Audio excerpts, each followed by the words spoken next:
नमस्ते हिंदुस्तान, कैसे हैं आप लोग। चर्चा करूंगी मैं आज फिर से महाराष्ट्र सरकार की।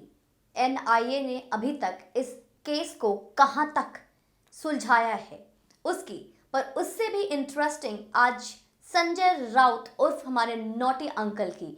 नॉटी अंकल का एक खबर आता है सामना, जो आप सभी को पता होगा। तो इस बार मैं कहूंगी नॉटी अंकल आप खेल गए, पर ये खेल और किस तरीके से महाराष्ट्र सरकार और पूरी शिवसेना खेल रही है, ये थोड़ा उलझ रहा है। उसी में एक नई खबर आई है, इसके बारे में भी बात करेंगे कि अहमदाबाद में एक बहुत ही इंटरेस्टिंग न्यूज आया है कि अमित शाह जी और शरद पवार की मीटिंग हो रही है। तो अमित शाह जी ने बोला है कि ये बताने वाली बात नहीं है। तो आइए पहले मैं लेकर चलती हूं कि सामना में छपी सबसे पहले नॉटी अंकल कहां खेलते हैं।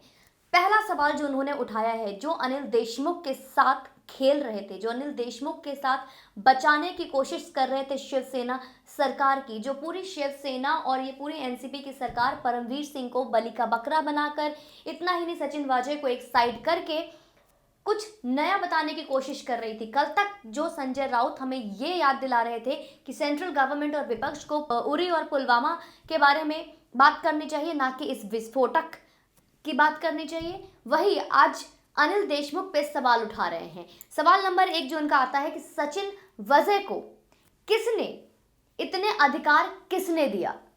अधिकार कौन कौन से हैं मैं कुछ बताऊंगी। संजय राउत जी ने जो लेख में पूछा है, वो पूछते हैं कि आखिर सस्पेंड पुलिस अधिकारी सचिन वाजे को वसूली की जानकारी गृह मंत्री को कैसे नहीं हुई। उन्होंने पहला सवाल यही उठाया है कि अगर गृह मंत्री अनिल देशमुख थे और कोई पुलिस ऑफिसर 100 करोड़ की वसूली कर रहा है, तो इसकी पूरी जानकारी गृह मंत्री को कैसे नहीं हुई।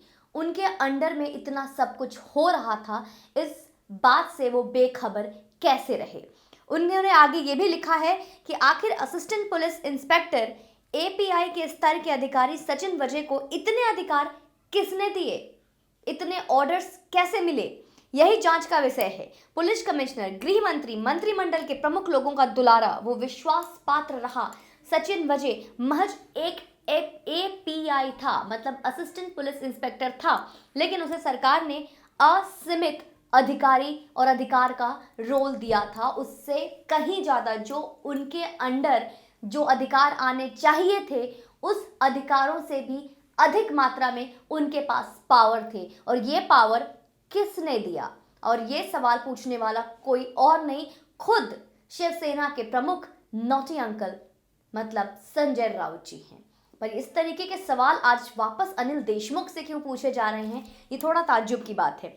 इसके बाद उन्होंने अनिल देशमुख के जो कैमरा के सामने आने वाली जो एक्टिविटी है, उस पर भी सवाल उठाए। उन्होंने बात की कि अनिल देशमुख एक गृह मंत्री थे, उनको कैमरा और मीडिया को नजरअंदाज करना चाहिए था, इग्नोर करना चाहिए था, अवॉइड करना चाहिए था, उन्हें कम से कम बोलना चाहिए। आज नॉटी अंकल महाराष्ट्र के गृह मंत्री अनिल देशमुख को सिखा रहे हैं कि किस तरीके से गृह मंत्री को अपना रोल अदा करना चाहिए, उन्हें किस तरीके से थोड़ा रिजर्व रहना चाहिए था, प्राइवेट रहना चाहिए था।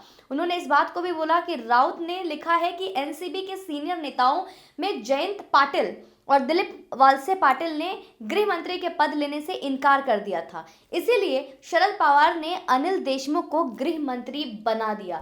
मतलब आज उनके गृह मंत्री बनने पर भी सवाल उठा दिया है संजय राउत जी ने। संजय राउत अंकल, फिर से मैं बोलूंगी, नॉटी अंकल खेल गए।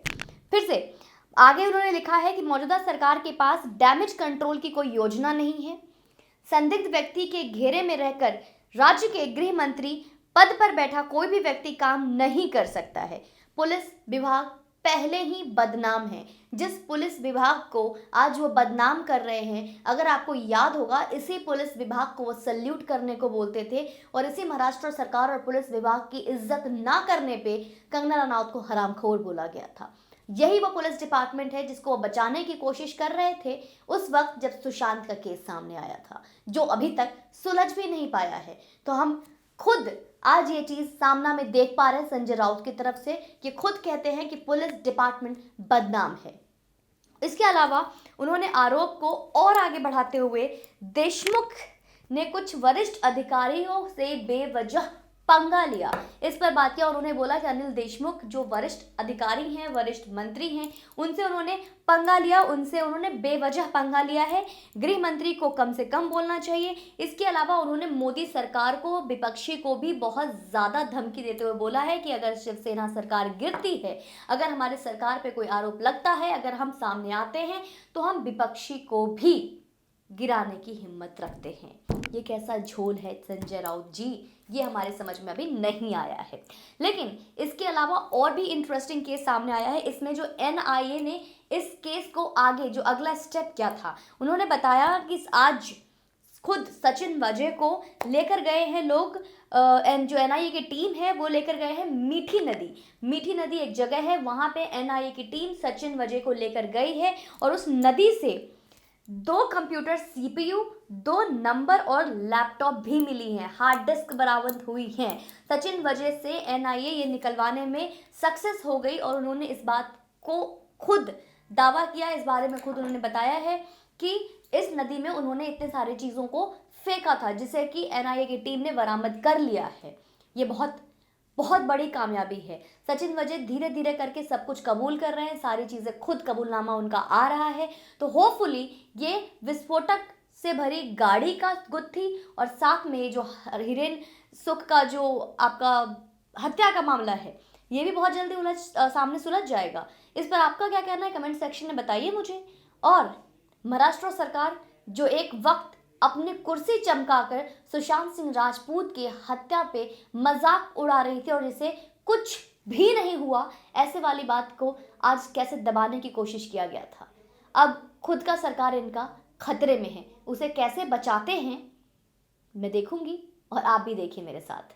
नमस्ते, जय हिंद, वंदे मातरम।